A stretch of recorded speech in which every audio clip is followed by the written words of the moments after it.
ପ୍ରତିଷ୍ଠୀ botany Nimapada autonomous college Nimapada Puri. Ramakanta ଭାଇ ଜୟ ଗୁରୁ। ଜୟ ଗୁରୁ ଜୟ ଗୁରୁ।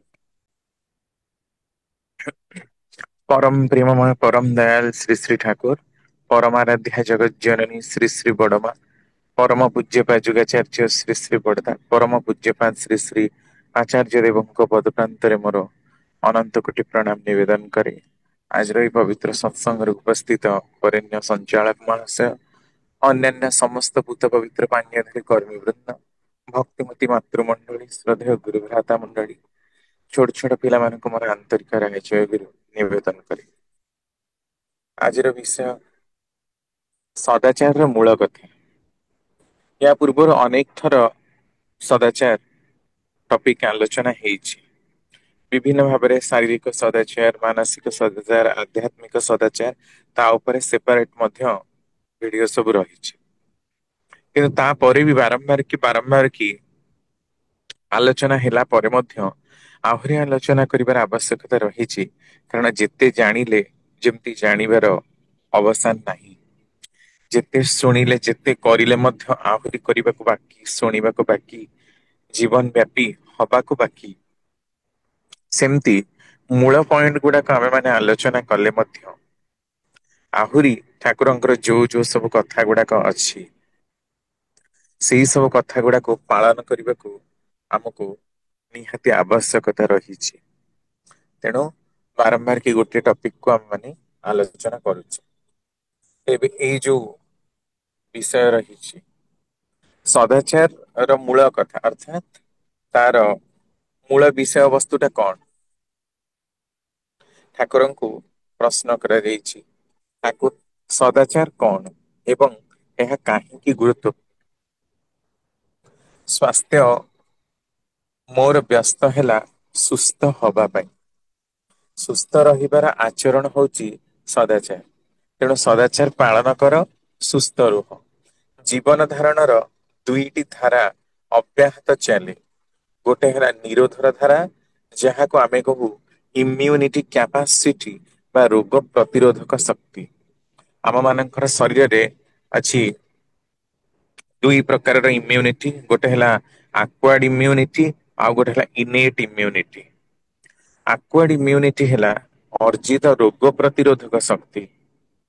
Innate immunity है प्रकृतिगत रोग प्रतिरोधक शक्ति अर्थात जन्मजातक भावे जहाँ आमे माने मातृगर्भर नहीं आसी था जहाँ आम शरीर इनबिल्ट हो रही सेटा होची इनेट इम्यूनिटी।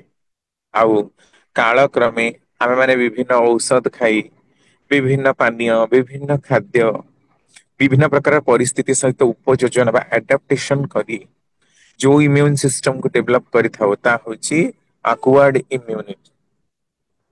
तेणु ये सच्छल रहिबार धारा सुस्थ रहिबार धारा शरीर मन आ आत्मा को सुस्थ रखिबार कौशलर नाम ही होची सदाचार। मनीष शरीर सर्वस्व न होई शरीर स्वाधीन होगा उचित। चिंता और चलन जितेबले शरीर को विकृत कर तोले सेतेबले व्याधि आसे। से ठाकुरंकर बाणी रे आमे देखिबा को पाऊ मनटी दुष्ट हेले ही जानी था रोगर आधार हुए। मनटा दुष्ट हो गले ही मनीष को रोग ग्रास करे आ रोग अत्यधिक पाप कर्म जड़ित हेले व्याधि रे परिणत हुए। अनेकांशरे आम मानकर चिंता चेतना एते गहीर एते न्यून स्तर हुए जे आमे माने पापर स्वीकार हो आ एभली पाप करू जହାର कौनसी प्रायश्चित न थाए। तेणु जन्म जन्मांतर धरी आम मानकर व्याधि रूपरे से कर्मफलटी संचित होई रुहे आउ ताहा आम मानकर अत्यंत रूपरे दुसह अर्थात भोग करिबा कर्मर कर्मफल को बुझीबा ग्रहण करिनबा आम मानक पई निहाती क्षति साधन करे। मानसिक विकार मस्तिष्क रे एपरी गोटे समावेश नहीं आसे जहा द्वारा वैधानिक और चारित्रिक व्याहति घटे ताहा असुस्ति आनी रोगरे पड़ी आरोग्य हवा अपेक्षा प्रतिषेध ढेर भल। ତେଣୁ ଆମେ ଇଂଲିଶରେ କହୁ ପ୍ରିଭେନ୍ସନ ଇଜ ବେଟର ଦେନ୍ କ୍ୟୁର। ବିକୃତ ଚଳନ ଓ ମାନସିକ ବିକାର ବ୍ୟାଧି ନିରୋଧୀ କ୍ଷମତାକୁ କ୍ଷୟ କରେ। ବିକୃତ ଚଳନ ଆମ ମାନଙ୍କର ଶାରୀରିକ ରୂପରେ, ମାନସିକ ରୂପରେ ଯୋଉ ବିକୃତ ଚିନ୍ତା, ଚେତନା, ଚଳନ ଯୋଗୁ ଆମେମାନେ ପ୍ରକୃତରେ ଦୁଃଖ କଷ୍ଟ ଇତ୍ୟାଦି ପାଉ। ନଜର ରଖିବାକୁ ହୁଏ ଶାରୀରିକ ଓ ମାନସିକ ସ୍ୱାସ୍ଥ୍ୟ ଯେପରି ସମୀଚୀନ ବ୍ୟବସ୍ଥା ଓ ବ୍ୟବହାର ଦ୍ଵାରା କୃତି ସମ୍ବେଗ ରକ୍ଷା କରେ ଓ ବ୍ୟତିକ୍ରମ ଦୁଷ୍ଟ ନ ହୁଏ। କାରଣ ବ୍ୟତିକ୍ରମ ଦୁଷ୍ଟ ହେଲେ ହିଁ ଆମ ମାନଙ୍କୁ ରୋଗ ଗ୍ରାସ କରେ। ପୁଣି ତାଙ୍କୁ ପ୍ରଶ୍ନ ହଉଛି ଠାକୁରଙ୍କୁ, ତାହେଲେ ଆମେମାନେ କି ପ୍ରକାରର ରହିବା, କେମିତି ଚଳିବା, କେମିତି ଖାଇବା? ଠାକୁର କହୁଛନ୍ତି ପ୍ରଥମେ ଆସିବ ତୁମେ କେଉଁଠି ରହିବ। ଯେଉଁ ଜଳବାୟୁ ତୁମର ସ୍ୱାସ୍ଥ୍ୟ ପକ୍ଷରେ ଭଲ ଏବଂ ତୁମେ ସେହି ଜଳବାୟୁକୁ ଉପଭୋଗ କରୁଛ ସେହିଠାରେ ବସବାସ କରିବା ଉଚିତ। ଏପରି ଦେଖାଯାଏ ଗୋଟିଏ ଗଛ ଏକ ପ୍ରକାରର ମାଟିରେ ସବଳ ଓ ଚଞ୍ଚଳ ବଢୁଛି। କିନ୍ତୁ ତାକୁ ନେଇ ଅନ୍ୟ ମାଟିରେ ପୋତି ଦେଲେ ତାହା ଦୁର୍ବଳ ହୋଇ ପଡୁଛି। ଆଉ କେତୋଟି କଥା ଅଭ୍ୟାସଗତ କରିବାକୁ ଚେଷ୍ଟା କର। ପ୍ରଥମ ହେଲା ଶ୍ୱାସ ପ୍ରଶ୍ୱାସ। ଆମେ ସେଥିରେ କେବେ ସଚେତନ ନଥାଉ, କିନ୍ତୁ ବୈଧି ସାମଞ୍ଜସ୍ୟରେ ତାହା କରିବା ଭଲ। ଏହା ଦ୍ଵାରା ମନ କେନ୍ଦ୍ରାୟିତ ହବାରୁ ବିଭ୍ରାନ୍ତି କମ ହୁଏ। ତାମାନେ ପ୍ରାଣାୟାମର କଥା ଠାକୁର କହୁଛନ୍ତି। ଅଧିକା ପରିମାଣରେ ଯେତେ ଜୋର ଜୋର ଆମେ ଶ୍ୱାସ ନବା ସେତେ ଆମ ବଡିରେ ସେତେ ଜୋର କରିକି ଆମର ମେଟାବୋଲିଜିମ ପ୍ରୋସେସ ବା ଚୟାପଚୟୀ ପ୍ରକ୍ରିୟା ତାହା ବହୁ ଭାବରେ ବଢିଯାଏ। ଆଉ ଚୟାପଚୟ ପ୍ରକ୍ରିୟା ବହୁତ ଭାବରେ ବଢିଯିବା ହେତୁ ଆମର ସେଲ ଗୁଡାକୁ ବହୁତ ଏନର୍ଜି ଦରକାର ହୁଏ। ଆଉ ସେଲ ଗୁଡାକ ବହୁତ ଜୋରରେ କାମ କରିବାକୁ ଲାଗେ। ତେଣୁ ସେମାନେ ଅଳ୍ପାୟୁ ହୁଅନ୍ତି। ତେଣୁ ଅଧିକା ପରିମାଣର ଶ୍ୱାସ ଗ୍ରହଣ କରିବା ଦ୍ଵାରା ଯେମିତି ଗୋଟେ ମିନିଟରେ ଆମେ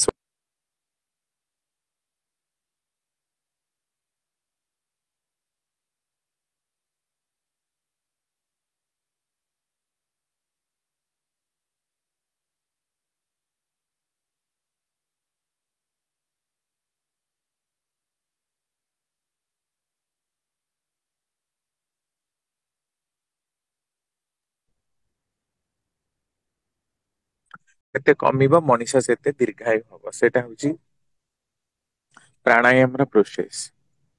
ତେଣୁ ଆମେମାନେ କେତେ ପରିମାଣର ପ୍ରାଣାୟାମ କରୁଛେ, କେତେ ପରିମାଣରେ ଶ୍ୱାସକୁ କଣ୍ଟ୍ରୋଲ କରିକି ରଖୁଛେ ତାରି ଉପରେ ହିଁ ନିର୍ଭର କରୁଛି ଆମ ମାନଙ୍କର ଶ୍ଵାସ ପ୍ରଶ୍ୱାସ ପ୍ରକ୍ରିୟା ଟା କେମିତି ନିୟନ୍ତ୍ରିତ ହେଇକି ଚାଲିବ। ତେଣୁ ଆମକୁ ନିହାତି ରୂପରେ ନଜର ରଖିବା ଦରକାର କି ଶ୍ୱାସ ଟାକୁ ଟିକେ କମ କରିବା ଦରକାର। କମ କରିବା ମାନେ କିନ୍ତୁ ଏଇଆ ନୁହେଁ ଯେ ନିଃଶ୍ଵାସ ନ ନବା।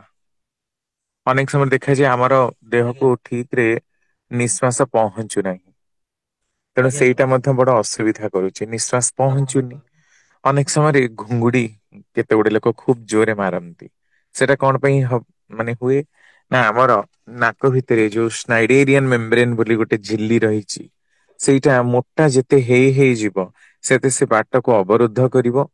ଆଉ ସେଇଟା ଅନେକାଂଶରେ ଏମିତି ମଧ୍ୟ ପରିସ୍ଥିତି ସୃଷ୍ଟି କରେ ଯେ ଆମକୁ ଶ୍ୱାସ ପ୍ରଶ୍ୱାସ ନବାରେ ମଧ୍ୟ ବ୍ୟାଘା ସୃଷ୍ଟି କରେ।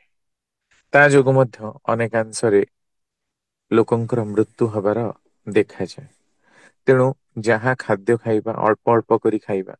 ଅଧିକା କାର୍ବୋହାଇଡ୍ରେଟ ଟାଇପ ଫୁଡ ନ ନବା। ଅତ୍ୟଧିକ ପ୍ରୋଟିନ ମଧ୍ୟ କିଡନୀ ନଷ୍ଟର କାରଣ ହୁଏ। ତେଣୁ ଯାହା ଫୁଡ ସୁଷମ ଖାଦ୍ୟ ହିସାବରେ ଆମେ ନବା। ଅତ୍ୟଧିକ ପରିମାଣର କୋଉଟା ବି ନବା ସେଇଟା ଆମର ଶରୀର ପକ୍ଷରେ ଅହିତକର ସାଧନ ହେଇପାରେ। ତାହେଲେ ଠାକୁରଙ୍କୁ ପୁଣି ପ୍ରଶ୍ନ କରାଉଛି ଠାକୁର ତାହେଲେ ଆମ ମାନଙ୍କର ଦିନଚର୍ଯ୍ୟା ଆମେ କେମିତି କରିବୁ? ଠାକୁର କହୁଛନ୍ତି ସୂର୍ଯ୍ୟ ଉଦୟ ପୂର୍ବରୁ ଶଯ୍ୟା ତ୍ୟାଗ କର। ମୁହଁ ହାତ ଧୋଇଲା ବେଳେ ଆଖିରେ ଥଣ୍ଡା ପାଣି ଛାଟିଲେ ଆଖି ଭଲ ରୁହେ। ଯେତେ ଦୂର ଯାଏଁ ତୁମର ଆଖି ପାଉଛି ସେତେ ଦୂରକୁ ନିବିଷ୍ଟ ନୟନରେ ଦେଖିବାକୁ ଚେଷ୍ଟା କର। ତାମାନେ ସୂର୍ଯ୍ୟଙ୍କର ଉଦୟଗାମୀ କିରଣରେ ଦେଖିବାକୁ ହୁଏ ଦୂରକୁ। ଆଉ କିଛି ସମୟ ନାମ କରି ଗଛଲତାକୁ ଚାହିଁଲେ ଆଖିର ଦୃଷ୍ଟି ଶକ୍ତି ବଢେ, ଆଖି ସତେଜ ରୁହେ। ସବୁଜ ପରିବେଶ, ପ୍ରାନ୍ତରର ଶେଷ ଅର୍ଥାତ୍ ପଡିଆର ଶେଷ, ସହଜ ଦୃଷ୍ଟିରେ ଯେତେ ଦେଖାଯିବ ସେତେ ହିଁ ଆଖି ଭଲ ରହିବ। ସେହିପରି କାନକୁ ଅନେକ ଦୂରର ଶବ୍ଦ ଶୁଣିବାରେ ଦକ୍ଷ କରିବାକୁ ହବ।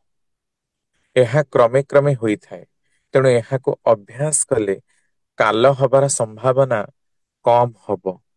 ଯଦି ଅନ୍ୟ କୌଣସି ରୋଗ ବା ପୀଡା କାନରେ ସଂକ୍ରମିତ ନ ହୁଏ। ତାପରେ ଯେଉଁ କାମ କରିବ ସେଥିରେ ଯେପରି ଅବଶ ନ ହୋଇଯାଅ।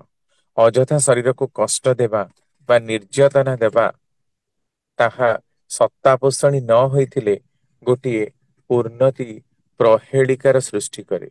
ପୁଣି ଅଯଥା ଅବସନ୍ନତା ଆସେ। ତେଣୁ ସାମର୍ଥ୍ୟ ଓ କ୍ରମଚର୍ଯ୍ୟରେ ଚାଲିବା ଭଲ।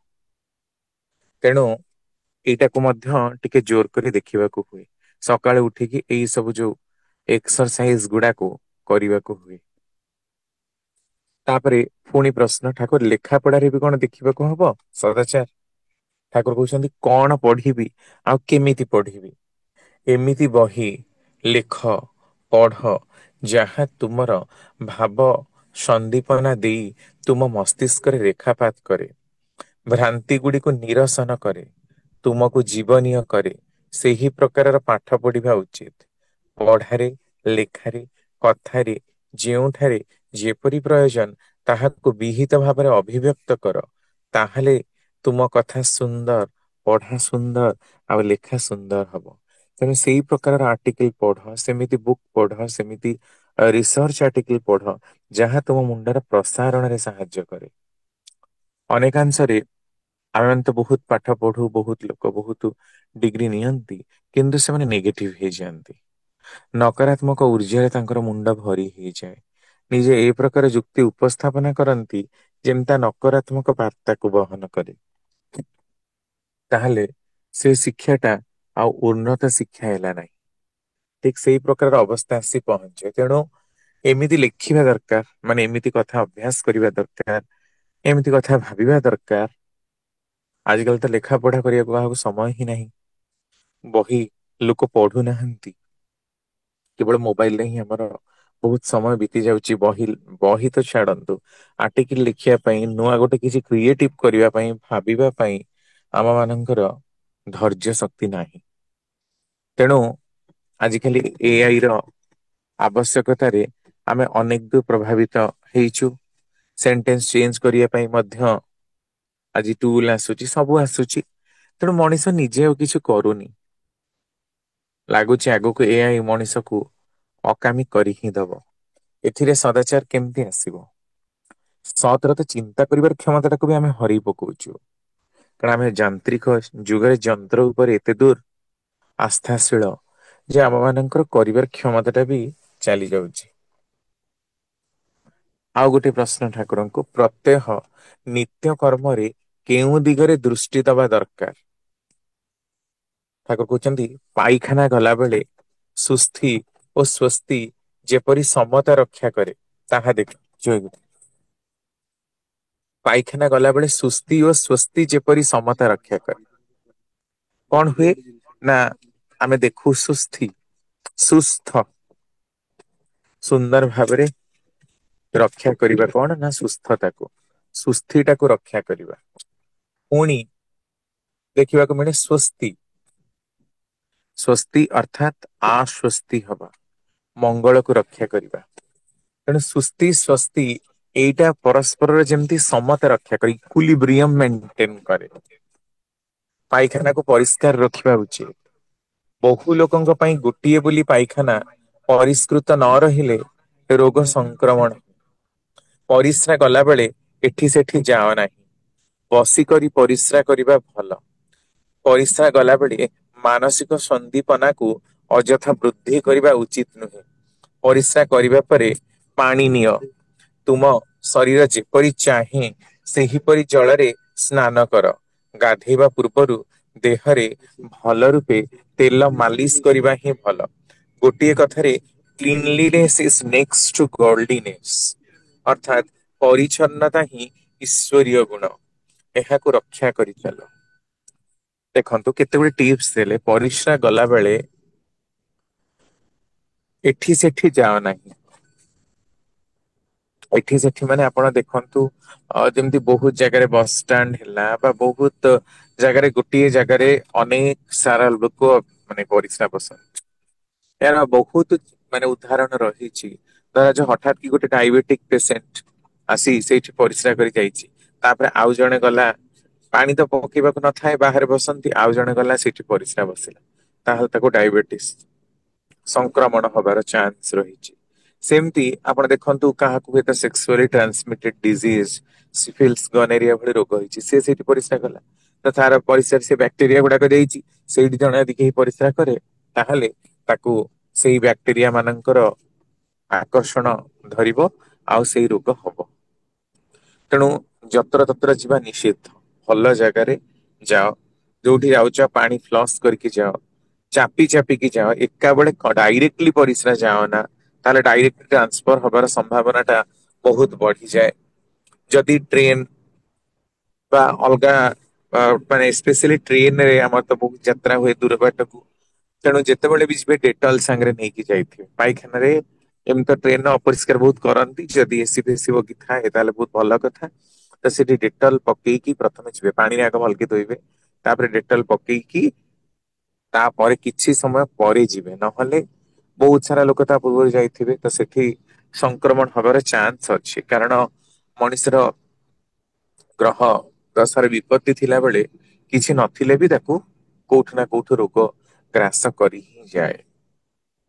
ତେଣୁ ଅନେକାଂଶରେ ପରିସ୍ରାର ଇନଫେକ୍ସନ ଆମେ ଦେଖୁ, ଆଉ ପରିସ୍ରା ଇନଫେକ୍ସନ ହେଲେ କୌଣସି ଜ୍ୱର କେବେ ଭଲ ହୁଏ ନା, ତା ବହୁତ ସମୟ ଧରି ଲାଗି ରୁହେ, ମାନସିକ ଡିଷ୍ଟରବାନ୍ସ ମଧ୍ୟ କରେ।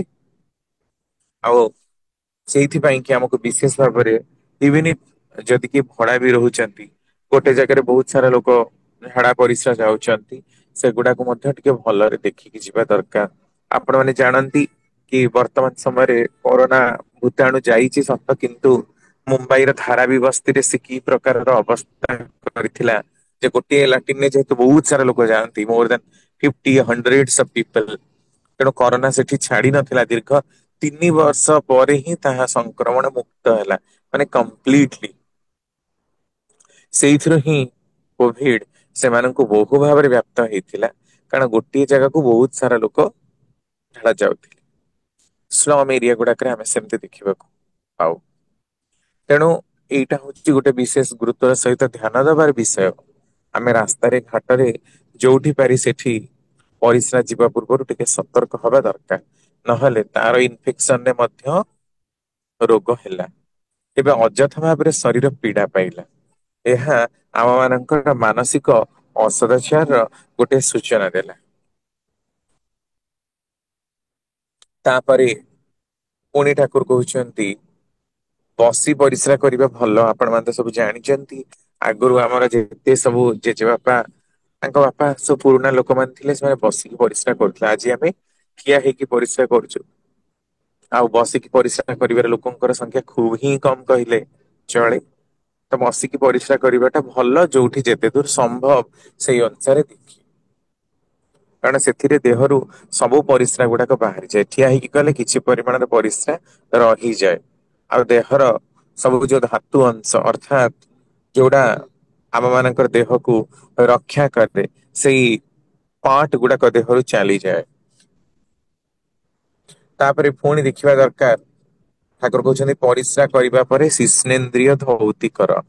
ଯାହାକି ମୁଁ ଆଗରୁ କହିଛି, H P V human papilloma virus cervical cancer ମୁଖ୍ୟ କାରଣ ରୂପରେ ଛିଡା ହୁଏ। ଏଇଟା ହିନ୍ଦୁ ମାନଙ୍କ ଭିତରେ ସର୍ବାଧିକ, ଯେହେତୁ ସେମାନେ ପ୍ରାୟତଃ ଲିଙ୍ଗ ସ୍ନାନ କରନ୍ତି ନାହିଁ। ତାପରେ ପୁଣି କହୁଛନ୍ତି ତୁମର ଶରୀର ଯେପରି ଚାହିଁ ସେପରି ଜଳରେ ସ୍ନାନ କର, ଥଣ୍ଡା ଜଳରେ ସ୍ନାନ କର। ଅନେକାଂଶରେ ଆମେ ଦେଖୁ ବହୁତ ପିଲା ଛୋଟ ବେଳୁ ତାଙ୍କର ମା ମାନେ ତାଙ୍କୁ ଗରମ ପାଣିରେ ଗାଧେଇଥାନ୍ତି। ତେଣୁ ଟିକେ ଥଣ୍ଡା ପାଣିର ସଂସ୍ପର୍ଶରେ ଆସିଲା ମାନେ ହିଁ ତାଙ୍କୁ ଥଣ୍ଡା ହେଇଯାଏ। ତାହା ଭଲ ନୁହେଁ। ସ୍ନାନ ସବୁବେଳେ ଶୀତଳ ଶୁଦ୍ଧ ଶୌଚ ଜଳରେ ହିଁ ହବା ଦରକାର, ଅର୍ଥାତ ଅପରିଷ୍କୃତ ଜଳ ନୁହେଁ, ଶୀତଳ ଜଳ ଭଲ ପରିଷ୍କାର ଜଳରେ ସ୍ନାନ ହବା ଦରକାର, ଯାହା ମୁଣ୍ଡକୁ ପ୍ରଫୁଲ୍ଲତା ର ରୂପ ଧାରଣ କରି ରଖେ। ଆଉ ଦେହରେ ଭଲ ବା ରୂପେ ତେଲ ମାଲିସ କରିବା ଦରକାର। କାହିଁକି? କାରଣ ରକ୍ତ ସଞ୍ଚାଳନର ପ୍ରକ୍ରିୟାକୁ ତାହା ଠିକ ରଖେ। ପ୍ରଥମେ ବାମ ଗୋଡର ବୃଦ୍ଧାଙ୍ଗୁଷ୍ଠି ରୁ ଆପଣ ମାଲିସ କରିବେ ଆଣ୍ଠୁ ଯାଏଁ। ତାପରେ ଡାହାଣ ଗୋଡରୁ ଆଣ୍ଠୁ ଯାଏଁ ବୃଦ୍ଧାଙ୍ଗୁଷ୍ଠୀରୁ, ତାପରେ ଜଙ୍ଘ, ତାପରେ ଆସିବ ଆପଣଙ୍କର ହାତ, ତାପରେ ଦେହ, ପିଠି, ଲାଷ୍ଟରେ ଆସିବ ମୁଣ୍ଡ। କିନ୍ତୁ ବର୍ତ୍ତମାନ ଆମେ ପ୍ରାୟତଃ ଦେଖିବାକୁ ପାଉ କି ସମସ୍ତେ ମୁଣ୍ଡରେ ହିଁ ତେଲ ଲଗାନ୍ତି, ଅନେକ ତ ଲଗାନ୍ତିନି। ପ୍ରାୟ ମୁଣ୍ଡରୁ ହିଁ ଆରମ୍ଭ କରନ୍ତି, ଏହା କିନ୍ତୁ ଭୁଲ। ଗୋଡ ଆଡୁ ରକ୍ତ ସଞ୍ଚାଳନର ପ୍ରକ୍ରିୟା ଟାକୁ ପୂର୍ଣ୍ଣତା କରିବା ପାଇଁ ଆମକୁ ପ୍ରଥମେ ଗୋଡ ଆଡୁ ହିଁ ତେଲ ମାଲିସ କରିବା ଆବଶ୍ୟକ। ତାପରେ ପୁଣି ପ୍ରଶ୍ନ, ଆଚରଣରେ ପରିଚ୍ଛନ୍ନତାକୁ କିପରି ପାଳନ କରାଯିବ? ଠାକୁର କହୁଛନ୍ତି ପରିଷ୍କାର ରହିବା ପାଇଁ ବିଶେଷ କିଛି ଖର୍ଚ୍ଚ ହୁଏ ନା। ଅନେକ ଅଳସ୍ୱାମୀ ହେତୁ ଅପରିଷ୍କାର ରୁହନ୍ତି। ଅନ୍ୟର ଗାମୁଛା, ସେଜ, ବିଛଣା, ତକିଆ, ଲୁଗାପଟା ଏସବୁ ଆଦୌ ବ୍ୟବହାର କରିବା ଉଚିତ ନୁହେଁ। ଦାଢି, ନଖ, କେଶ ଓ ତ୍ୱକ୍ ଅର୍ଥାତ୍ ଚର୍ମକୁ ଯଥାବିଧି ପରିଷ୍କାର ରଖିବା ଉଚିତ। ନାକ, ମୁହଁ, ପାଟି ଇତ୍ୟାଦିରେ ସବୁବେଳେ ହାତ ମାରିଲେ ରୋଗ ଜୀବାଣୁ ସେହି ବାଟେ ଦେହକୁ ଯାଆନ୍ତି। ତୁମର ଜୋତା, ଚପଲ ଇତ୍ୟାଦିକୁ ମଧ୍ୟ ପରିଷ୍କାର ରଖ। ଗୋଟିଏ କଥାରେ ତୁମର ଜିନିଷ ତୁମର। ଅନ୍ୟର କୌଣସି ଜିନିଷକୁ ବ୍ୟବହାର କର ନା। ଆଉ ତୁମ ବ୍ୟବହାର ପାଇଁ ଯାହା ତାହା ପରିଚ୍ଛନ୍ନ ହୋଇ ରହୁ। ଅନେକାଂଶରେ ଦେଖିବାକୁ ଆମେ ପାଉ, ଯେତେବେଳେ ବନ୍ଧୁ ଘର ସବୁ ଲୋକ ଯାଆନ୍ତି, ଅଲଗା ମାନଙ୍କର ଲୁଗାପଟା ପିନ୍ଧିବାକୁ ଦିଆଯାଏ। ଅଲଗା ମାନଙ୍କର ଗାମୁଛା ବଦଳିବାକୁ ଦିଆଯାଏ। ସବୁବେଳେ ଯେତେବେଳେ ଆପଣ ଯାଉଛନ୍ତି ନିଜେ ଗାମୁଛା ନେଇକି ଯାଆନ୍ତୁ, ନିଜର ଲୁଗା ନିଜେ ନେଇକି ଯାଆନ୍ତୁ। ନିଜର ପାନିଆ ନିଜେ ନେଇକି ଯାଆନ୍ତୁ। ଅଲଗା କାହାର ପାନିଆ ଧରକର ଆପଣ ବ୍ୟବହାର କରୁଛନ୍ତି, ତାର ମୁଣ୍ଡରେ ଉକୁଣି ହେଇଛି, ତ ଆପଣଙ୍କୁ ଟ୍ରାନ୍ସଫର ହବ। ତାର ମୁଣ୍ଡରେ ଧରାଯାଉ ବଳା ଘା ହେଇଛି ବା ସୋରିଆସିସ୍ ହେଇଛି ବା କୌଣସି ସ୍କିନ୍ ଇନଫେକ୍ସନ ହେଇଛି, ତ ସେଟା ଆପଣଙ୍କ ମୁଣ୍ଡକୁ ବି ଟ୍ରାନ୍ସଫର ହେଇଯିବ। ତେଣୁ ପାନିଆ ମଧ୍ୟ କାହାର ବ୍ୟବହାର କରିବା ଅନୁଚିତ। ଆଉ ଯଦି କାହାର ଖଟରେ ଶୋଉଛନ୍ତି, ତାହେଲେ ତା ଉପରେ ଆପଣ ଆଉ ଗୋଟିଏ ଚଦର ନିଜର ନେଇଥାନ୍ତୁ। ଯେମିତି କିି ଆମେ ଅନେକ ସମୟ ହୋଟେଲରେ ରହୁ, କୌଣସି କାମ ପାଇଁ ଗଲେ ହୋଟେଲ ତ ସଫା କରିକି ଦେଇଥାନ୍ତି, ତା ସହିତ ଆପଣ ନିଜେ ମଧ୍ୟ ଆଉ ଗୋଟେ ଚଦର ନିଅନ୍ତୁ, ତାରି ଉପରେ ପକେଇକି ଶୋଇପଡିବେ। ଯୋଉମାନେ ସ୍ପେଶଆଲି ଖୋଲା ଦେହରେ ଶୋଉଛନ୍ତି, ମୁଁ ନିଜେ ମଧ୍ୟ ଦେଖିଛି, ଯେତେବେଳେ ଖୋଲା ଦେହରେ କେହି ସେ ହୋଟେଲ ର ବେଡସିଟ୍, ସେ ଧଳା ବେଡସିଟ୍ ଉପରେ ଶୁଅନ୍ତି, ତାଙ୍କର ଦେହରେ ରିବ riv ହେଇକି ସକାଳୁ ଫଳି ଯାଇଥାଏ। ତା ମାନେ ତାଙ୍କର ସ୍କିନ ଆଲର୍ଜେନିକ ଇଫେକ୍ଟ ଆସିଲା। ଅନେକାଂଶରେ ସେଇଗୁଡାକରେ ମଧ୍ୟ ବ୍ୟାକ୍ଟେରିଆ ମାନେ ରହିଯାଇଥାଇ ପାରନ୍ତି, ଯାହାକି ସ୍କିନ ର ବହୁତ ଇନଫେକ୍ସନ କରି ପାରେ। ତେଣୁ ଅଲଗା କାହାର ସେଜ, ତକିଆ, ପାନିଆ, ବେଡସିଟ୍, ଲୁଗାପଟା ଇତ୍ୟାଦି ବ୍ୟବହାର କରିବା ସମ୍ପୂର୍ଣ୍ଣ ନିଷିଦ୍ଧ। ଠାକୁରଙ୍କ ପ୍ରଶ୍ନ, ଅଶୁଦ୍ଧି କେଉଁ ଭାବରେ ଆସିଥାଏ? ଠାକୁର କହୁଛନ୍ତି ଅଶୁଦ୍ଧି ଦୁଇ ପ୍ରକାରର ହୋଇଥାଏ। ଗୋଟିଏ ହେଲା ସଂସ୍ପର୍ଶ ଦୁଷ୍ଟ, ଆଉ ଅନ୍ୟଟି ହେଲା ସାନିଧ୍ୟ ଦୁଷ୍ଟ। ଯାହାର ସାନିଧ୍ୟ କ୍ଷତିକାରକ, ସେ ସଦାଚାରୀ ନୁହେଁ। ତାକୁ ବର୍ଜନ କର, ତାଠାରୁ ଦୂରେଇ ରୁହ। ପୁଣି ଯେ ଅପେକ୍ଷାକୃତ ଅଧିକା ପରିଷ୍କୃତ, ତାକୁ ଅଳ୍ପ ଅପରିଷ୍କାର ସାନ୍ନିଧ୍ୟ ସହ୍ୟ ହୁଏ ନାହିଁ। ତେଣୁ ସେ ରୋଗାକ୍ରାନ୍ତ ହୋଇପଡେ। ତେଣୁ ସାବଧାନ, କାହାକୁ ଖୁସି କରିବାକୁ ଯାଇ ରୋଗ ସଂକ୍ରମିତ ହୁଅ ନାହିଁ। ସବୁଠାରୁ ଗୁରୁତ୍ୱପୂର୍ଣ୍ଣ ହେଲା ତୁମ ଆହାର। ତାପରେ ପୁଣି ପ୍ରଶ୍ନ, ଆହାର ଏତେ ଗୁରୁତ୍ୱପୂର୍ଣ୍ଣ କାହିଁକି? ଠାକୁର ଉତ୍ତର ଦଉଛନ୍ତି, ତୁମେ ଯାହା ଖାଅ ତାହା ହଜମ ହୋଇ ତାର ନିର୍ଯାସ ଶୋଷିତ ହୋଇ ତୁମ ଜୀବକୋଷ ଉପରେ ପ୍ରଭାବ ବିସ୍ତାର କରେ। ଆଉ ତୁମ ଶରୀର ବିଧାନରେ ତଦନୁପ୍ରାତିକ କ୍ରିୟା ସଞ୍ଚାର କରେ। ତେଣୁ କୁହାଯାଏ, ଆହାର ଶୁଦ୍ଧୌ ସତ୍ଵ ଶୁଦ୍ଧି, ସତ୍ଵ ଶୁଦ୍ଧୌ ଧ୍ରୁବା ସ୍ମୃତି, ସ୍ମୃତି ଲମ୍ଭେ ସର୍ବଗ୍ରନ୍ଥୀନାଂ ବିପ୍ରମୁଖ୍ୟ। ଆହାର ଶୁଦ୍ଧିରେ ଶରୀର, ମନ ଆଉ ଆତ୍ମାର ଶୁଦ୍ଧି ହୁଏ। ସତ୍ତା ଶୁଦ୍ଧି ହେଲେ ଧ୍ରୁବ ସ୍ମୃତି ଧ୍ରୁବ ହୁଏ, ମେମୋରି କନଷ୍ଟାଣ୍ଟ ହୁଏ। ध्रुवा स्मृतौ स्मृति कन्स्टांट हेले समस्त ग्रंथिरु मुक्ति मिल जाए सर्व मोक्ष हुए मनीष पूर्व जन्म पर जन्म वृत्तांत विषय जानी पारे स्मृतिवाही चेतना लाभ करिवार गोटे प्रमुख माध्यम ही यह छिड़ा हुए तेणु जहाँ स्वास्थ्य पक्षरे अहितकर सेभଳି सुस्वादु बा पुष्टिकर खाद्य बोली ସେଥିରେ ଭାସି ଯିବାର ନୁହେଁ ଯେମିତି ଆମେ ଦେଖୁ ବାହାଘର ଭୋଜିର ଯୋଉ ଆହାର ଲୋକ ପୁରା ଖୁବ ଜୋର କରି ଖାଆନ୍ତି ତା ପରଦିନ ସକାଳୁ କାହାର ଝାଡା ତ କାହାର ବାନ୍ତି ସୁସ୍ୱାଦୁ ବୋଲି ତାହା ପୁଷ୍ଟିକର ନୁହେଁ ପୁଷ୍ଟିକର ତାହା ଯାହା ମଣିଷକୁ ଉନ୍ନତ ଦିଗରେ ନିଏ ପୁଷ୍ଟିକର ତାହା ଯାହା ମଣିଷକୁ ପ୍ରେରଣା ସମ୍ବୁଦ୍ଧ କରେ ଉନ୍ନତି ମାର୍ଗରେ ନବା ପାଇଁ ସିଏ ଉନ୍ନତ ହବାର ପ୍ରେରଣାଟାକୁ ଅବାଧ କରି ତୋଳେ ତେଣୁ ସୁସ୍ଥ ସହନପଟୁ ସହଜପାଚ୍ୟ ସରଳ ଖାଦ୍ୟ ଖାଇବା ଦରକାର ସବୁଦିନ ତେଲ ମସଲା ଜନିତ ଭୋଜିକୁ ମଧ୍ୟ ଆଭଏଡ କରିବା ଦରକାର ତାକୁ ନିଷିଦ୍ଧ କରିବା ଦରକାର ତା ନହେଲେ ଦେହରେ ରୋଗ ଅତି ଶୀଘ୍ର ଆସିବାର ସମ୍ଭାବନା ଟା ବଢିଯାଏ ତାପରେ ଠାକୁର କହୁଛନ୍ତି ଖାଅ କିନ୍ତୁ ହଜମ ଶକ୍ତିକୁ ଦୁର୍ବଳୀୟ କରନା ଆଉ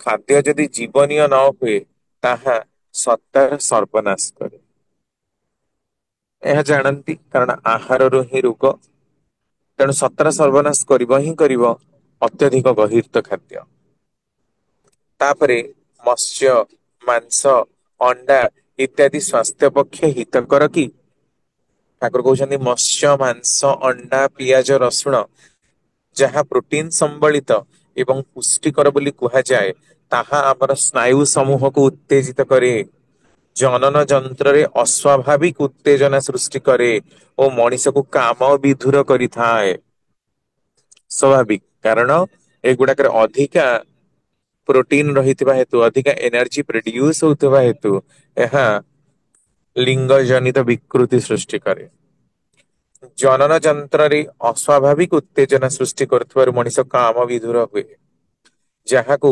ହତ୍ୟା କରି ଆହାର କରାଯାଏ ସେହି ପ୍ରାଣୀର ସଂଖ୍ୟା ଦୁଧୁକ୍ଷୁ ବୋଧ ବିକାର ଓ ବଧତ୍ରାସ ଜନିତ ଭୟାର୍ଥ ତାହାର କୋଷର ଦାନା ଗୁଡିକୁ ବିଷାକ୍ତ ଓ ବିକୃତ କରି ଥାଏ ଏଇଟାକୁ ବୁଝିବାକୁ ଚେଷ୍ଟା କରନ୍ତୁ ଯାହାକୁ ଆମେ ମାରିକି ଖାଉଛେ ସପୋଜ ଛେଳିକୁ ମାରିକି ଆମେ ଖାଉଛେ ଛେଳିର ଗୋଟେ ଇକ୍ଟୋପ୍ଲାଜମିକ ବଡି ରହିଛି ଆମର ବି ରହିଛି ଶରୀରଟାକୁ ଆମେ ଖାଇଲୁ କିନ୍ତୁ ତାର କାମ ଶରୀରଟା ରହିଛି ତ ଠାକୁର କଣ କହୁଛନ୍ତି ନା ସେହି ପ୍ରାଣୀର ସଂଖ୍ୟା ଦୁଧୁକ୍ଷୁ ବୋଧ ବିକାର ଦୁଧୁକ୍ଷୁ କଷ୍ଟରେ ପ୍ରପୀଡିତ ଶଙ୍କାରେ ସେ ଯେତେବେଳେ ତା ମୁଣ୍ଡଟାକୁ କଟା ଯାଉଛି ଗୋଟେ କୁକୁଡାର ମୁଣ୍ଡଟାକୁ କଟା ଯାଉଛି କଟକି ତାର ହଠାତ୍ କି ପ୍ରାଣ ଟା ଗଲା ବେଳକୁ ତା ଭିତରେ ଗୋଟେ ଶଙ୍କା ଗୋଟେ ଛାନିଆର ଭାବ ପଶି ଯାଉଛି ଏଇ ଶଙ୍କା ଛାନିଆର ଭାବଟା ଦୁଧୁକ୍ଷୁ ଅର୍ଥାତ କଷ୍ଟ ପ୍ରପୀଡିତ ବୋଧ ବିକାର ସୃଷ୍ଟି କରୁଛି ଏଇ ବିକାର ଭାବଟା ନେଇକି ହିଁ ସେ ମରିଛି ଏଇ କଷ୍ଟଟା ନେଇକି ହିଁ ସେ ଜୀବଟା ମରିଛି ତେଣୁ ଯେହେତୁ ମଲା ସେଇ ଭାବନାଟା ତାର ସମଗ୍ର ଜୀବକୋଷରେ ରହିଗଲା ଆଉ ଯୋଉମାନେ ଖାଉଛନ୍ତି ସମସ୍ତ ସେଇ ଜୀବକୋଷକୁ ହିଁ ଖାଉଛନ୍ତି ତାରି ଭିତରେ ସେଇ ଯୋଉ ଚିନ୍ତା ସେ ଯୋଉ ଚେତନା ସେ ଭାବନା ଟା ଲୋକମାନଙ୍କ ପାଖକୁ ଯାଉଛି କଣ ଯାଉଛି ନା ବଦ୍ଧ ତ୍ରାସ ଜନିତ ବଦ୍ଧ ତ୍ରାସ ବଦ୍ଧ କରିବା ହତ୍ୟା ଜନିତ ହତ୍ୟାରୁ ରକ୍ଷା ପାଇବା ପାଇଁ ଯୋଉ ଭୟାର୍ଥ ବା ଚେତନା କାରଣ ତାକୁ ବି ଯେତେବେଳେ ମୁଣ୍ଡ ଟା କାଟି ଦିଆଯାଉଛି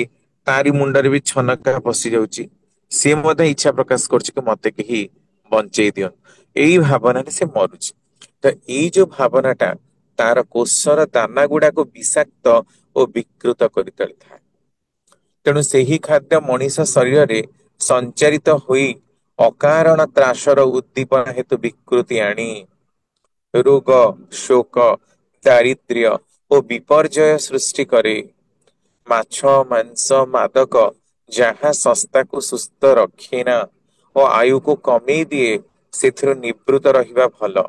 ଆଉ ମାଛ ମାଂସ ଖାଇଲେ ମଧ୍ୟ ତାହା ସର୍ବଦା ଖାଇବାର ନୁହେଁ ଏବଂ ସେଗୁଡ଼ିକର ବିଷ କ୍ରିୟାର ପ୍ରତିଷେଧକ ଯେପରି ଦହି ଇତ୍ୟାଦି ଏହି ସବୁ ମଧ୍ୟ ଖାଇବାକୁ ହବ। ତଦ୍ଵାରା ସେଗୁଡ଼ିକର ଦୁଷ୍ଟକ୍ରିୟା କେତେକାଂଶରେ ପ୍ରଶମିତ ହୋଇପାରେ।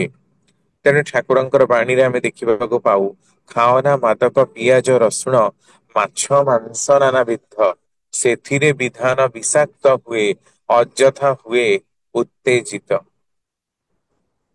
ଠାକୁରଙ୍କୁ ପୁଣି ପ୍ରଶ୍ନ, ଠାକୁର ଆପଣ ଯେ କହିଲେ ଏସବୁ ଖାଇବା ଅନୁଚିତ, ତେବେ ବର୍ତ୍ତମାନ ଆମେ ଦେଖିବାକୁ ପାଉ ଆମିଷ ଭୋଜନ ଓ ମଦ୍ୟପାନ ତ ଖୁବ ଜୋରେ ବଢି ଚାଲିଛି।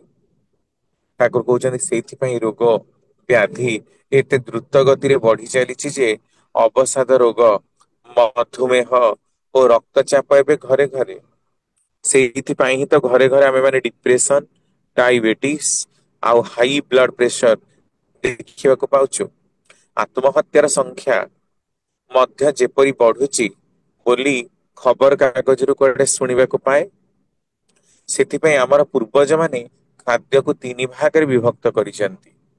ସାତ୍ଵିକ ଯାହା ସତାର ରକ୍ଷା କରେ, ରାଜସିକ ଏପରି ଖାଦ୍ୟ ପୋଷଣ ହୋଇ ମଧ୍ୟ କିଛିଟା ଉତ୍ତେଜକ, ତେଣୁ ସ୍ୱାସ୍ଥ୍ୟର କିଛି ବିପର୍ଯ୍ୟୟ କରେ। ଆଉ ତାମସିକ ଯାହା ଶରୀରକୁ ଶ୍ଳଥ ଓ ସ୍ଥବିର କରେ।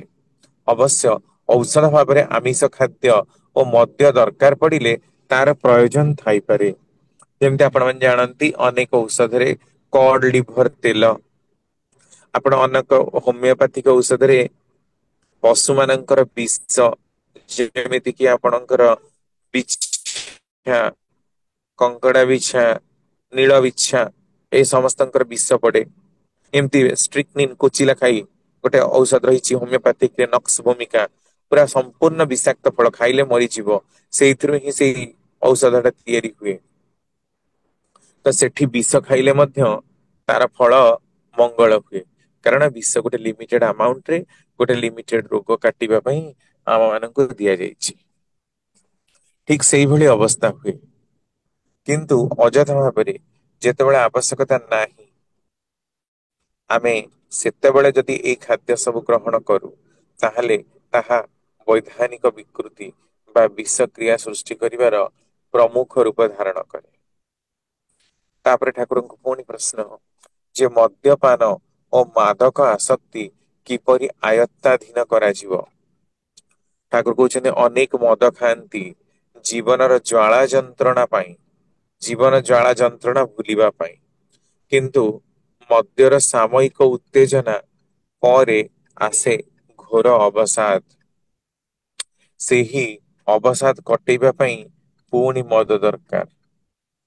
ଏଇ ଭାବରେ ମଦ୍ୟପାନ ଶରୀର ଓ ମନକୁ ରୁଗ୍ଣ କରିଦିଏ। ଏହି ଚକ୍ରରୁ ବାହାରି ହୁଏ ନା। ମନେ ମନେ ଶୁଭ ସଂକଳ୍ପ ଆସିଲେ ମଧ୍ୟ ଝୁମ ଯେତେବେଳେ ଆସେ ସେତେବେଳେ ଆଉ ସମ୍ଭାଳି ହୁଏ ନା। କିନ୍ତୁ ଝୁମ ଟା ଯେତେବେଳେ ଉଠେ ସେତେବେଳେ ଯଦି କେହି ଅନ୍ୟ କାମରେ ବ୍ୟାପୃତ ହୋଇଯାଏ ଏବଂ କିଛି ଦିନ ଏପରି କରୁ କରୁ କେବଳ ମଦ୍ୟ କାହିଁକି ଅନ୍ୟ ନିଶାର ଅଭ୍ୟାସ ମଧ୍ୟ ଆୟତ୍ତାଧୀନ ହୁଏ। ଠାକୁର ଚଲାର ସାଥୀ ଗ୍ରନ୍ଥରେ ବାଣୀ ଦେଇ କହୁଛନ୍ତି, ମାଦକ ଦ୍ରବ୍ୟ ବ୍ୟବହାର କଲେ ବିଧାନକୁ ଏପରି ଅସଂଯତ ଭାବରେ ଉତ୍ତେଜିତ କରେ ଯେ ଉତ୍ତେଜନାର ଅଭାବ ଘଟିଲେ ହିଁ ବିଧାନ ଅତିରିକ୍ତ ଭାବରେ ଅବସାଦ ଗ୍ରସ୍ତ ହୋଇ ଜୀବନ କ୍ଷୟ ପଥରେ ଅଗ୍ରସର ହୁଏ। ତେଣୁ ମାଦକତାର ଅଭ୍ୟାସ ଏପରି ଭାବେ ଜୀବନକୁ ଗ୍ରାସ କରି ବସେ, ପୁନଃ ପୁନଃ ତାର ବ୍ୟବହାର ଛଡା ଆଉ ଗତ୍ୟନ୍ତର ନଥାଏ, ଯାହାର ଫଳରେ ଜୀବନର କ୍ଷୟର ରାଜତ୍ୱ ହିଁ ଶୀଘ୍ର ଶୀଘ୍ର ପ୍ରବଳ ହୋଇଉଠେ। ସେଥିପାଇଁ ମାଦକ ଦ୍ରବ୍ୟ ସେବନ ପାପ, ମହାପାପ। ଯଦି ତ୍ରାଣ ଚାହଁ ମାଦକ ଦ୍ରବ୍ୟାଦିକୁ ତାଚ୍ଛଲ୍ୟ କରି ପୁଷ୍ଟିପ୍ରଦ ଉତ୍ତେଜନାକୁ ଖୋଜି ନିହ ଏବଂ ସେଇଥିରେ ହିଁ ମାତି ଉଠ। ବାଣୀ ସଂଖ୍ୟା 245 ଚଲାର ସାଥୀ। ଠାକୁରଙ୍କୁ ଅନୁଗତ ଜଣକ ପ୍ରଶ୍ନ କରୁଛନ୍ତି, ଏ ସମ୍ବନ୍ଧରେ ଆପଣଙ୍କର କୌଣସି ପ୍ରତ୍ୟକ୍ଷ ଅନୁଭୂତି ଅଛି କି? ଠାକୁର କହୁଛନ୍ତି ମୁଁ ମାଛ ଖାଇ ଦେଖିଛି ଯେ ଏହା ମସ୍ତିଷ୍କକୁ ଉତ୍ତେଜିତ କରି ମନକୁ ଅବ୍ୟବସ୍ଥିତ କରେ। ଚାଉଳ ଡାଲି ତତ୍ଜନିତ ସାମଗ୍ରୀ ବିଶେଷତଃ ଘିଅ ଫଳ ଓ ଶାକ ସବଜି ଅତ୍ୟନ୍ତ ସୁନ୍ଦର ଖାଦ୍ୟ। ରାଶି ମଧ୍ୟ ପୃଷ୍ଟିପ୍ରଦ। ଏହା ସହିତ ଯଦି ଗାଈ ଦୁଧ ମିଳେ ତାହେଲେ ଆହୁରି ଭଲ। ଠାକୁରଙ୍କ ପ୍ରଶ୍ନ ଗାଈକୁ ଗୋମାତା ଭାବେ କାହିଁକି ପୂଜା କରାଯାଏ? ଠାକୁର କହୁଛନ୍ତି ଗୋରୁ ହଉଛି ଗୃହସ୍ଥର ଲକ୍ଷ୍ମୀ। ଗାଈ ଗୋରୁ ଷଣ୍ଢ ବଳଦ ଏମାନଙ୍କର ପ୍ରଜନନ ଲାଳନ ପାଳନ ସବୁ ଠିକ ଭାବରେ କରିବା ଉଚିତ। ଗୋଧନ ଗୋଟିଏ ମସ୍ତ ଧନ। ଗୋରୁ ଆହା କି ଯେ ଜିନିଷ ଆଜିକାଲି ଖାଦ୍ୟ ପାଇଁ ବହୁ ଗୋରୁ ବିକ୍ରି ହଉଛି। ଏହା ଅତ୍ୟନ୍ତ ଖରାପ କଥା। ଆମ ଦେଶର ମୁସଲମାନ ମାନେ ଅନେକ ଗୋରୁ ଖାଆନ୍ତି। କିନ୍ତୁ ରସୁଲ ଗୋ କୁର୍ବାନୀ ବା ଗୋରୁ ମାଂସ ଖାଇବା କଥାକୁ ଅନୁମୋଦନ କରିନାହାନ୍ତି। ଜୀବର ରକ୍ତ ମାଂସ ଈଶ୍ୱରଙ୍କ ନିକଟରେ ପହଞ୍ଚେ ନାହିଁ। ଏବଂ ଗୋମାଂସ ମଣିଷର ସ୍ୱାସ୍ଥ୍ୟ ପକ୍ଷେ ଅହିତକର। ଏପରି କଥା ବରଂ ରସୁଲ କହିଛନ୍ତି। ଗୋରୁର ଗୋବର ଯେଭଳି ଉତ୍ତମ ସାର ଗୁହାଳ ଓଳେଇବା ମଧ୍ୟ ଗୁହାଳ ଓଳେଇବା ମାଟି ମଧ୍ୟ ଉତ୍ତମ ସାର। ସେଥିପାଇଁ ଆମର ଗୋମାତା ପୂଜାର ପ୍ରଚଳନ ରହିଛି। ତାପରେ ଠାକୁରଙ୍କୁ ପଚରା ହଉଛି ଠାକୁର କେଉଁ ଖାଦ୍ୟ ସହଜ ଓ ପୁଷ୍ଟିକର? ତାକୁ କହୁଛନ୍ତି ମୋର ମନେ ହୁଏ ଭବିଷ୍ୟାନ୍ନ ପରି ପୃଷ୍ଟିକର ଖାଦ୍ୟ ଖୁବ କମ ହିଁ ଅଛି। ସେଥିରେ ଅରୁଆ ଚାଉଳ କଞ୍ଚା କଦଳୀ ସିଝା ଡାଲି ଖସା ବଟା ଘିଅ ଦୁଧ ପାଚିଲା କଦଳୀ ଇତ୍ୟାଦି ଯେଉଁ ସବୁ ସାମଗ୍ରୀ ଗ୍ରହଣ କରାଯାଏ ଏବଂ ସେଥିରେ ବିଶେଷ କୌଣସି ଅଭାବ ରହେ ନାହିଁ। ତେବେ ତଟକା ପନିପରିବା ଓ କିଛି ଫଳ ମଧ୍ୟ ଖାଇବା ଦରକାର। ମତେ ଲାଗେ ଯେ ଯଦି ମଣିଷ କଠୋର ପରିଶ୍ରମ କରେ ନାମ ଯଦି ଠିକ ରୂପେ କରେ ମାନସିକ ଶାନ୍ତି ଯଦି ଥାଏ ତେବେ କେବଳ ଭାତ ଡାଲି ଖାଇ ହଜମ କରିପାରିଲେ ହିଁ ଯଥେଷ୍ଟ ପୁଷ୍ଟି ଆହରଣ କରିପାରେ। ତେଣୁ ମଣିଷକୁ ଅଯଥା ଅପପୁଷ୍ଟିକର ତେଲ ମସଲା ଜନିତ ଅତ୍ୟଧିକ ଗର୍ହିତ ଅତ୍ୟଧିକ ଉତ୍ତେଜକ ଖାଦ୍ୟ ଖାଇବାକୁ ସମ୍ପୂର୍ଣ୍ଣ ରୂପରେ ବାରଣ ରହିଛି। ତାକୁ କହୁଛନ୍ତି ହିମାୟତପୁର ଆନନ୍ଦ ବଜାରରେ ଦିଆଯାଉଥିଲା ଭାତ ଡାଲି ଓ ଗୋଟିଏ ତରକାରୀ। ଯେଉଁ ଦିନ ଗୋଟେ ଚାମଚ ଘିଅ ମିଳୁଥିଲା ସେଦିନ ଗୋଟିଏ ଭୋଜି ହେଇଯାଉଥିଲା ବା ଫିଷ୍ଟ ହଉଥିଲା ପରି ଆନନ୍ଦ ଅନୁଭୂତ ହଉଥିଲା। ସେହି ଖାଇବା ଯୋଗୁ 20 ବର୍ଷ ଭିତରେ ଗୋଟିଏ ଲୋକ ବି ମରିନାହିଁ। ସେଥିରେ ସକଳେ କହିବାକୁ ଲାଗିଲେ ଏଇ ଖାଦ୍ୟରେ ଗୁଣ ନାହିଁ ଦେହ ଖରାପ ହେଇଯିବ। ସେମାନେ ଆନନ୍ଦ ବଜାରରେ ଗରିଷ୍ଠ ଭୋଜନ ପ୍ରବର୍ତ୍ତନ କରିବା ପରେ ଗୋଟିଏ ଲୋକ ଜ୍ୱାଳା ଜରରେ ମଲା। ଅଭିଯୋଗ ହେଲା ଆଶ୍ରମରେ ଲୋକ କାହିଁକି ମରନ୍ତି? କିନ୍ତୁ ବିଭିନ୍ନ ମଠ ମନ୍ଦିର ମସଜିଦର ଦ୍ୱାହି ଦେଇ ଯେତେବେଳେ ଲୋକମାନେ ନିଜ ଅନୁସାରେ ଚାଲିବାକୁ ଚେଷ୍ଟା କରନ୍ତି ସେତେବେଳେ ମୃତ୍ୟୁ ମୁଖରେ ପଡନ୍ତି ଆଉ ଦୋଷ ଦିଅନ୍ତି ଠାକୁରଙ୍କର ଏ ଠାକୁରଙ୍କୁ ଏତେ ପୂଜା କରି ମଧ୍ୟ କିଛି ଲାଭ ହେଲାନି। ତାପରେ ପୁଣି ଠାକୁରଙ୍କ ପ୍ରଶ୍ନ ଠାକୁର ସ୍ୱାସ୍ଥ୍ୟ ପାଇଁ ପୁଷ୍ଟିକର ଟନିକ କି ଭାବେ ଉପକାରୀ? ଠାକୁର କହୁଛନ୍ତି ଲୋକେ ଦାମୀ ଦାମୀ ଟନିକ ଖାଆନ୍ତି ସତ କିନ୍ତୁ ମୋ ମତରେ ପଞ୍ଚାମୃତ ପରି ଆଉ ଟନିକ ନାହିଁ। ଆମେ ଜାଣୁ ଘିଅ ଅର୍ଥାତ ଗୁଆ ଘିଅ ଦହି ଗୁଡ ମହୁ ବା ଚିନି ତ ନୁହେଁ ଗୁଡ ମହୁର ମିଶ୍ରଣ ହଉଛି ଏଇ ପଞ୍ଚାମୃତ ଅନେକ ଟନିକ ଠାରୁ ବେଶୀ ଫଳପ୍ରଦ ହୁଏ। ନିୟମିତ ଭାବେ ମହୁ ଖାଇବା ଥାଳିରେ ଚାଟି ଚାଟି ଖାଇବା ଦ୍ୱାରା ସ୍ୱାସ୍ଥ୍ୟ ଭଲ ରୁହେ। ବାସଙ୍ଗ ଛାଲର ରସ ସହିତ ମହୁ ଖାଇଲେ ଅତ୍ୟଧିକ ଶୀତରେ ଯେଉଁ କାଶ ହୁଏ ତାହାର ଉପଶମ ହୁଏ। ବାସଙ୍ଗ ପତ୍ର କାଶ ପାଇଁ ଖୁବ ଉପକାରୀପ୍ରଦ ହୁଏ। ଖାଦ୍ୟ ଖାଇବା ସମୟରେ ଆଚାର କିପରି ହବା ଉଚିତ? ଠାକୁର କହୁଛନ୍ତି ଗୋଟିଏ ହାତରେ ଖାଉଛ ଅନ୍ୟ ହାତରେ ନାକରୁ ସିଙ୍ଗାଣି ପୋଛୁଛ ଏପରି କର ନାହିଁ। ପାଖରେ ରୁମାଲ ରଖିଥାଅ ଖାଇବା ସମୟରେ ଏପରି ଶବ୍ଦ, ଭଙ୍ଗୀ ବା ଢଙ୍ଗ କରନା ଯାହା ଦ୍ୱାରା ଅନ୍ୟର ଘୃଣା ଓ ବିରକ୍ତି ଆସେ। ଖାଦ୍ୟ ବେଶୀ ଖାଇବା ଅପେକ୍ଷା ପେଟ ଟିକେ ଖାଲି ରହିବା ଭଲ। ତେଣୁ କୁହନ୍ତି ଉଣା ଭାତରେ ଦିଗୁଣା ବଳ। ଅଷ୍ଟାଦଶ ଶତାବ୍ଦୀରେ ଫ୍ରାନ୍ସର ଉଚ୍ଚ ସମ୍ଭ୍ରାନ୍ତ ସମାଜର ବିଳାସ ଆଡମ୍ବର ଯୁକ୍ତ ବ୍ୟଞ୍ଜନାକୁ ତାଚ୍ଛଲ୍ୟ କରି ଫରାସୀ ଦାର୍ଶନିକ ମଣ୍ଟେସ୍କୁ କହିଥିଲେ, lunch kills half of Paris supper the other half. ଅର୍ଥାତ୍ ପ୍ୟାରିସର ଅର୍ଦ୍ଧେକ ଲୋକଙ୍କର ପ୍ରାଣ ନଉଛି ଏଇ ମଧ୍ୟାହ୍ନ ଭୂରି ଭୋଜନ। ରାତିର ଖାଦ୍ୟ ଚର୍ଚ୍ଚାରେ ବାକି ଅର୍ଦ୍ଧେକ ଜୀବନ। ଅନୁଗତ ପୁଣି ପ୍ରଶ୍ନ କରୁଛନ୍ତି, ଆହାର ବିଷୟରେ କେଉଁ ଦିଗ ଗୁଡାକରେ ବିଶେଷ ଧ୍ୟାନ ଦେବା ଉଚିତ? ଠାକୁର କହୁଛନ୍ତି ଅତିରିକ୍ତ ଆହାର ବା ଅନାହାର କୌଣସି ବ୍ୟାଧି ନିରାକରଣ ବ୍ୟତୀତ କରଣୀୟ ନୁହେଁ। ମାନେ କୌଣସି ବ୍ୟାଧି ବା ରୋଗ ଯଦି ହେଇଛି ତାହେଲେ ଅତିରିକ୍ତ ଆହାର ବା ଅନାହାର ଅର୍ଥାତ୍ ଖାଇବାକୁ ନ ପାଇବା, ଏଇଟା ଦୁଇଟା ଯାକ କେବଳ ରୋଗ ବ୍ୟାଧିରେ ହିଁ କରାହେଇପାରେ ଷ୍ଟାରଭେସନ, ଲୋକ ଖାଇବନି। ନହେଲେ ଖାଦ୍ୟ ରେଗୁଲାରଲି ଅଳ୍ପ ଅଳ୍ପ କରି ଟାଇମିଂରେ ଠିକ ଭାବରେ ନବା ଉଚିତ। ଲାଳସାରେ ଉଦ୍ଦୀପ୍ତ ହୋଇ ଖାଦ୍ୟ ଖାଇଲେ ହଜମ ଶକ୍ତିରେ ବ୍ୟାଘାତ ଆସେ। ପରିମିତ ଆହାର ସହିତ ଖାଇବାର ସ୍ଥାନ ଓ ବାସନକୁସନ ଇତ୍ୟାଦି ଧୋଇ ମାଜି ପରିଷ୍କାର କରିବାକୁ ହୁଏ। ଦୋକାନରେ ହୋଟେଲରେ ଖାଇବା ଉଚିତ ନୁହେଁ।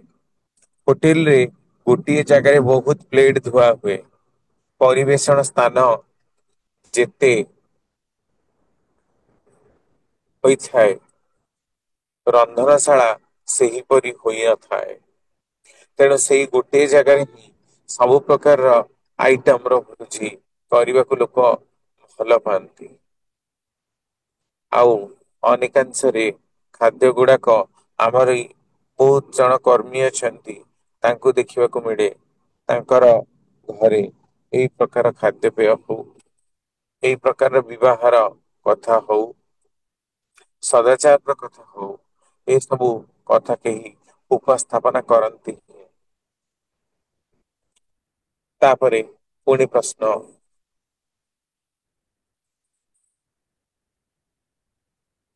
ତାହେଲେ ଯାହା ତାହା ହାତରୁ ତ ଖାଇବା ଉଚିତ ନୁହେଁ? ଠାକୁର କହୁଛନ୍ତି ରନ୍ଧନକାରୀର ଯଦି ଉତ୍ତମ ସ୍ୱଭାବର ଓ ଉତ୍ତମ ସ୍ୱାସ୍ଥ୍ୟର ନ ହୁଏ ତେବେ ଖାଦ୍ୟ ଉପରେ ତାର ପ୍ରଭାବ ପଡେ ହିଁ। ରନ୍ଧନକାରୀର ଲୁଗାପଟା ଇତ୍ୟାଦି ଯଦି ପରିଷ୍କୃତ ନ ହୁଏ ତାହେଲେ ତାକୁ ମଧ୍ୟ ବିଦା କରିବା ଉଚିତ। ଅନେକାଂଶ ଦେଖୁ ଆମେ ଅପରିଷ୍କୃତ ଭାବେ କୌଣସି ଗୋଟେ ଜାଗାରୁ ଆଣି ଠାକୁରଙ୍କୁ ପ୍ରତିଷ୍ଠିତ କରିଦବା, ଏଇଟା ସେଇ ପ୍ରକାରର କଥା ନୁହେଁ। ତାପରେ ବାସି ଲୁଗାରେ ରୋଷେଇ ଘରେ ପଶିବା ଠିକ ନୁହେଁ। ଅସୁସ୍ଥ ବା ଅସୁସ୍ଥ ମାନଙ୍କର ଯେଉଁମାନେ ପରିଚର୍ଯରତ ସେମାନଙ୍କର ସମ୍ଭାବନା ଖୁବ କମ ହିଁ ଥାଏ। ରନ୍ଧନଶାଳାରେ ବହୁ ଲୋକ ପଶିବା ଅନୁଚିତ।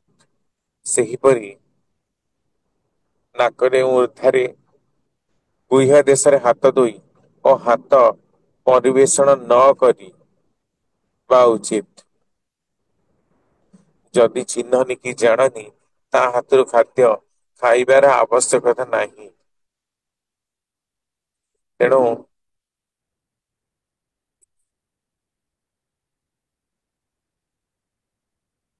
କିଏ ଯେ କହିଲା, ଠାକୁରଙ୍କୁ ଆଉ ଗୋଟେ ପ୍ରଶ୍ନ, ଠାକୁର ବ୍ରାହ୍ମଣ ଯଦି ଖାଦ୍ୟ ପ୍ରସ୍ତୁତ କରେ ତେବେ କଣ ତାହା ବିନା ଦ୍ୱିଧାରେ ଗ୍ରହଣୀୟ? ଠାକୁର କହୁଛନ୍ତି କିଏ କହିଲା ଯେ ବ୍ରାହ୍ମଣ ରୋଷେଇ କରିଦେଲେ ସବୁ ହେଇଗଲା? ସେ ବ୍ରାହ୍ମଣ ହଉ ବା ଅନ୍ୟ କେହି ହଉ, ବାହାରକୁ ଦେଖିବାକୁ ସଦାଚାରୀ କିନ୍ତୁ ଭିତରେ ଯେ କେତେ ଅପରିଚ୍ଛନ୍ନ, କେତେ ଭୁଲ, କେତେ ଭ୍ରାନ୍ତି ନଥିବ ବୋଲି ଆମେ କହିବା କେମିତି? ତେଣୁ ପୂର୍ବତନ ଗଣ ସମସ୍ତଙ୍କ ହାତର ରନ୍ଧା ପସନ୍ଦ କରୁନଥିଲେ। କାହିଁକି? କାରଣ ଯିଏ ଇଷ୍ଟପ୍ରାଣ, ସଦାଚାରୀ, ଅଗମ୍ୟଗାମୀ,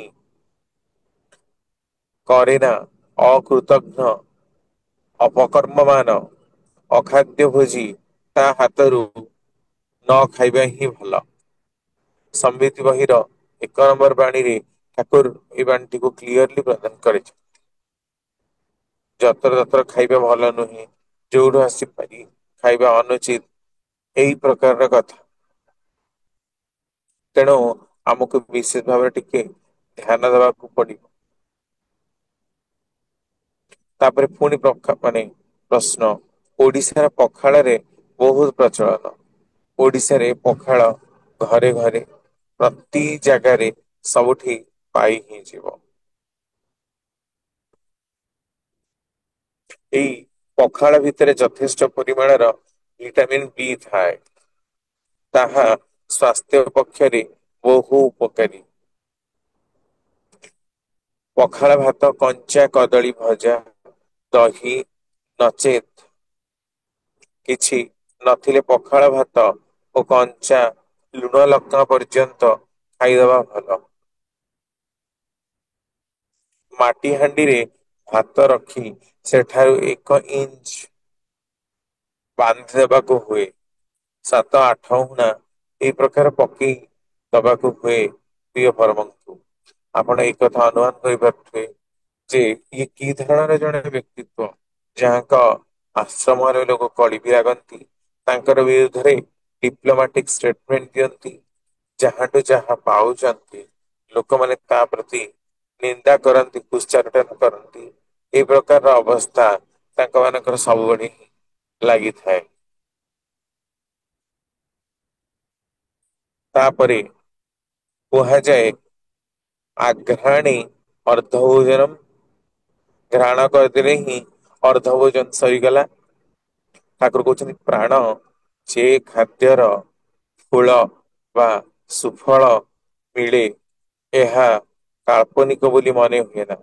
ତା ସହିତ ତୁମ ପରିବେଶକୁ ରକ୍ଷା କରିବା ମଧ୍ୟ ଦରକାର। ତାହେଲେ ଯାଇ ହେଇପାରିବ।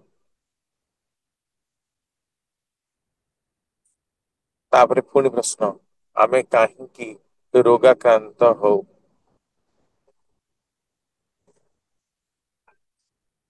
ବ୍ୟାଧିକୁ ଇଂରାଜୀରେ କହନ୍ତି ଡିଜିଜ। ଇଜ୍ ମାନେ ହଉଛି ସ୍ଵସ୍ତି। ତାହା ଯେତେବେଳେ ନଥାଏ ଆମର ଡିଜିଜ ହୁଏ। ବ୍ୟାଧିର ଜନକ ହେଲା ଭିତର ଚିନ୍ତା,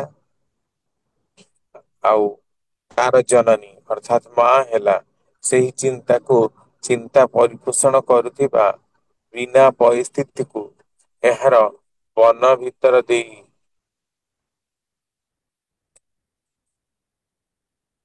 ଏହାର ଭିତର ଦେଇ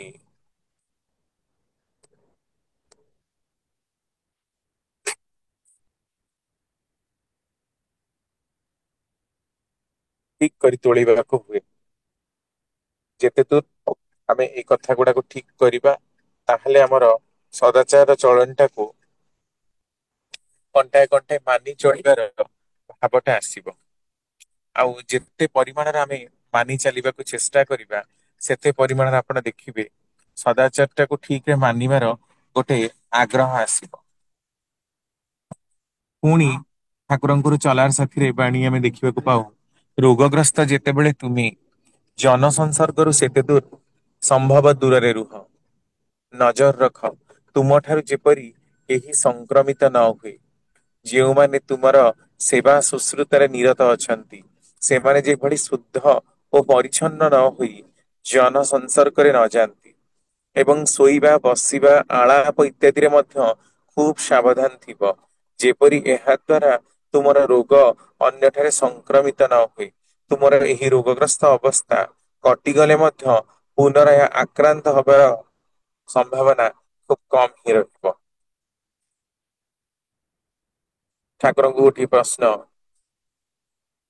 ଯେ ମଣିଷର ବୟୋବୃଦ୍ଧି ଘଟେ ଏବଂ ସେଥିରେ ସଂକୁଚିତ ହୋଇଯାଏ କାହିଁକି ସେ?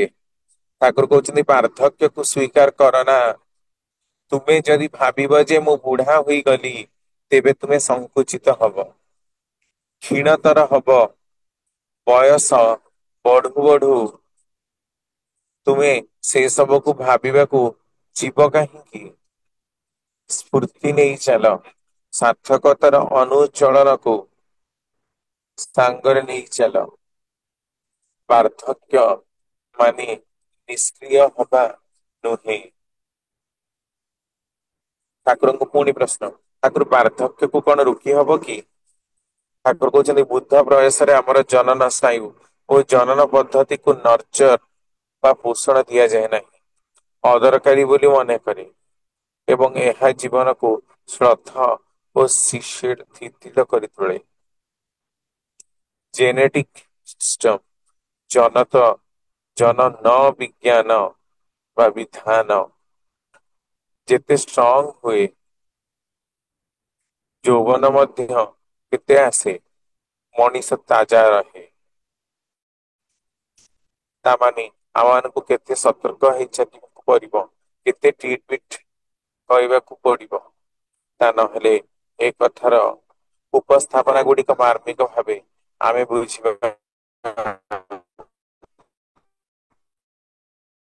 ସମ୍ଭବ ହବ ନାହିଁ।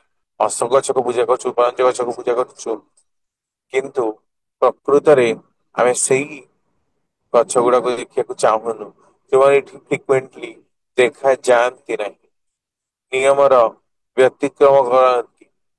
ସେଇ ପ୍ରକାରର କେସ ରେ ଆକୁ ବିଶେଷ ଗୁରୁତ୍ୱ ଦିଆଯାଇପାରେ। ଘରେ ପରିବାର ବର୍ଗଙ୍କ ସହିତ ଚାକର ବାକର ଇତ୍ୟାଦି ଖାଇଲେ କେମିତି ହୁଏ?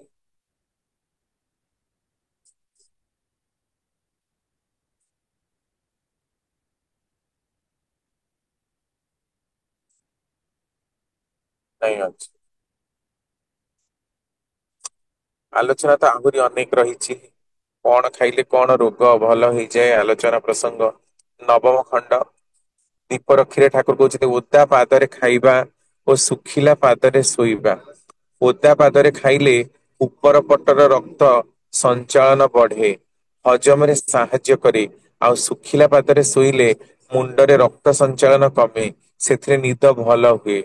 ଅନିଦ୍ରା ରୋଗରେ ଅଶ୍ଵଗନ୍ଧାର ମୂଳ ବା ଚୂର୍ଣ୍ଣକୁ ଶୁଖେଇ କରି ଭଲ ଗୁଆ ଘିଅ ଆଉ ଚିନି ମିଶାଇ ସୁପ୍ ପାଣିରେ ପିଆଯାଇପାରେ। ଏମିତି ବିଭିନ୍ନ ରୋଗ ବିଷୟରେ ବିଭିନ୍ନ କଥା ମଧ୍ୟ ଠାକୁର କହିଛନ୍ତି। କିନ୍ତୁ ସମୟ ସରି ସରି ଆସୁଛି, ଆହୁରି ରହିଯାଇଛି ରୋଗ ଉପରେ ଆଉ ଗୋଟେ ଦିନ ଆମେ ମାନେ ଆଲୋଚନା କରିବା। ଏଇ ଯେତେ କଥା ଆଲୋଚନା ହେଲା ବିଶେଷ ଭାବରେ ଟିକେ ଧ୍ୟାନ ଦବା ଦରକାର ଯେ ଆମେ କେତେ ପରିମାଣ ସଦାଚାରକୁ ପାଳନ କରୁଛେ, କାରଣ ଯେତେ ସଦାଚାରକୁ ପାଳନ କରିବା ସୁଜି ବାଇଗ୍ରସ୍ତ ନ ହେଇକି ଉପଯୁକ୍ତ ଭାବରେ ସେତିକି ପରିମାଣରେ ହିଁ ଆମେ ନିଜକୁ ରକ୍ଷା କରି ଚାଲିବା। ଜୟ ଗୁରୁ।